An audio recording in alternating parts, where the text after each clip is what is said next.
మరి నేను అడుగుతా ఉన్నా రేవంత్ రెడ్డి గారిని, మీరు దయచేసి చెప్పండి, మీరు 4,000 కోట్ల రూపాయల నెలసరి ఆదాయంతో మాకప్ప చెప్తే తిరిగి మేము మీకు 18,000 కోట్లతో అప్పచెప్తే 2023 డిసెంబర్లో, నిన్న ముఖ్యమంత్రి గారు 2025 ఏప్రిల్లో ఏం మాట్లాడుతున్నాడు? మేలో 18,000 కోట్లే వస్తుంది అంటున్నాడు.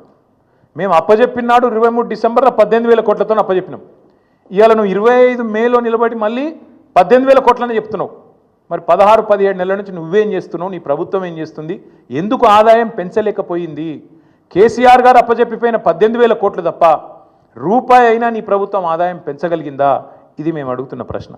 ఇంకొక మాట కూడా మీకు చెప్పాలి, ఎన్ని అబద్ధాలు చెప్తాడు ఈ ముఖ్యమంత్రి అంటే, ఒకరోజు అంటాడు 7,000 కోట్ల అప్పు మితి కడుతున్నా అంటాడు, ఇంకో రోజు 6,500 కోట్లు కడుతున్నా అంటాడు.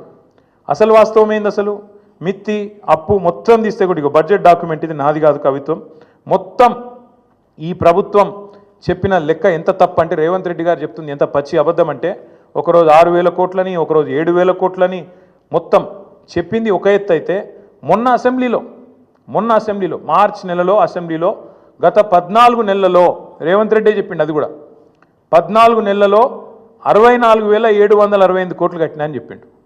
బయటనేమో 7,000 కోట్లను ఒకసారి, 6,500 కోట్లను ఒకసారి, నిన్న 10,000 కోట్లు నెలకు అని చెప్తాడు. అసెంబ్లీలోనేమో 14 నెలల్లో 64,768 కోట్లు అని చెప్పిండు. అంటే అల్టిమేట్గా ఏంది? ఆయన చెప్పిన లెక్క ప్రకారం అసెంబ్లీలో చెప్పింది నెలకు 4,600 కోట్లు. అది కూడా తప్పే. 6,000 తప్పే, 6,500 తప్పే, 7,000 కోట్లు తప్పే, 10,000 కోట్లు తప్పే, నెలకు 4,626 కోట్లు కూడా తప్పే. ఇది ఆర్బీఐ రిపోర్టు.